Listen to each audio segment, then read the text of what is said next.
ఏదైతే ప్రెస్ బ్రీఫింగ్లో కూడా మన విక్రమ్ మిశ్రీ గారు ఒక ఫోటో తీసి చాలా క్లియర్గా చూపెట్టారు. ఇదిగోండి లష్కరే తైబా టెర్రరిస్టులు ఎవరైతే ఉన్నారో చచ్చిపోయిన వాళ్ళందరి దగ్గర ఇటు ఆర్మీ అటు పోలీస్ ఆఫీసర్లు దగ్గరుండి లష్కరే తైబా వాళ్ళకి ఆర్మీ సత్కారాలతో ఏదైతే ఒక కమాండరో లేదంటే ఒక ఆర్మీ ఆఫీసరో ఒక జవానో చనిపోయినప్పుడు ఏ విధంగా అయితే చేస్తారో అవన్నీ దగ్గరుండి చేస్తున్నారు. ఇంకా పాకిస్తాన్ ఎలా తప్పించుకుంటుంది దీని నుంచి, వాళ్ళు అసలు టెర్రరిస్టులే లేరు అనేటువంటి మాట అన్నారు కదా అనేటువంటి యాంగిల్లో క్వశ్చన్ చేశారు.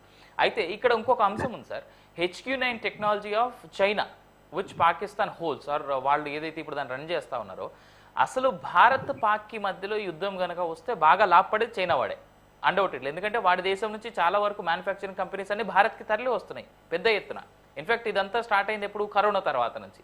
సో ఈ యుద్ధం కనుక నిజంగానే ఒకవేళ నిజంగానే యుద్ధం పెద్ద ఎత్తున షేప్ కనుక తీసుకొని వార్ కనుక డిక్లేర్ అయితే చైనా పూర్తి స్థాయిలో భారత్ని కాదనుకొని భారత్ దగ్గర ఉన్నటువంటి సామర్థ్యాన్ని చూసిన తర్వాత కూడా పాకిస్తాన్కి సపోర్ట్ చేసే ఛాన్స్ ఉందంటారు? ఇప్పుడున్న ఈ జియో పొలిటికల్ సిచ్యువేషన్ లో మనము టైంను బైఅవుట్ చేయబోతున్నాము.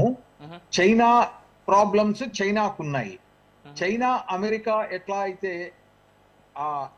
వేరే లెవెల్ ఆఫ్ వార్ఫేర్ ఉందో దాన్ని మనం అడ్వాంటేజ్ గా తీసుకోబోతున్నాము. రేపొద్దున చైనాతో మనం ఒక స్పెషల్ డీల్ కూడా చేసుకోవచ్చు. ఎప్పుడు నెక్స్ట్ ఇయర్ ఈ వింటర్ అయిపోయిన తర్వాత. Pakistan already artificial country, internal గా చాలా వీక్ గా ఉంది. అక్కడి ప్రజలే ఆర్మీ కన్వెన్షనల్ స్ట్రెంగ్త్ కాకుండా 2-3 రకాల లో ఇంటెన్సిటీ వారు వాళ్ళు ఇప్పుడు 40 ఏళ్ల నుంచి నడిపిస్తున్నారు. ఏది టెర్రరిజం. ఇప్పుడు వాళ్ళ దగ్గర చాలా మంది, ఇప్పుడు మన మోదీ గారు ఎట్లా అయితే అంటుంటారో, మీరు పత్తర్ గారు మీ చేతిలో ఉండవలసింది ల్యాప్టాప్ అని. అక్కడ పాకిస్తాన్ లో ఆ ల్యాప్టాప్లు అతి తెలివి మీరిపోయిన వాళ్ళు ఇప్పుడు మీ ప్రోగ్రామ్ లో కూడా మనం చూస్తున్న ఆ కొద్ది మందిలో మెజారిటీ ఆఫ్ పీపుల్ పాకిస్తాన్ వాళ్ళే మంచి మంచి సజెషన్స్ ఇస్తూ ఉంటారు, ఇండియాను ఇట్లా దెబ్బగొట్టండి అని.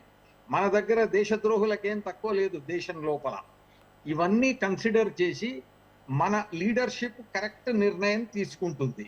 ఆ తీసుకున్నప్పుడు చైనా ఏమీ చేయలేదు, ఫ్యూచర్ లో అమెరికా కూడా ఏం చేయకుండా కూడా మనం లాంగ్ టర్మ్ గా ప్లాన్ చేస్తున్నాము. ఎందుకంటే ఈ రోజు అమెరికా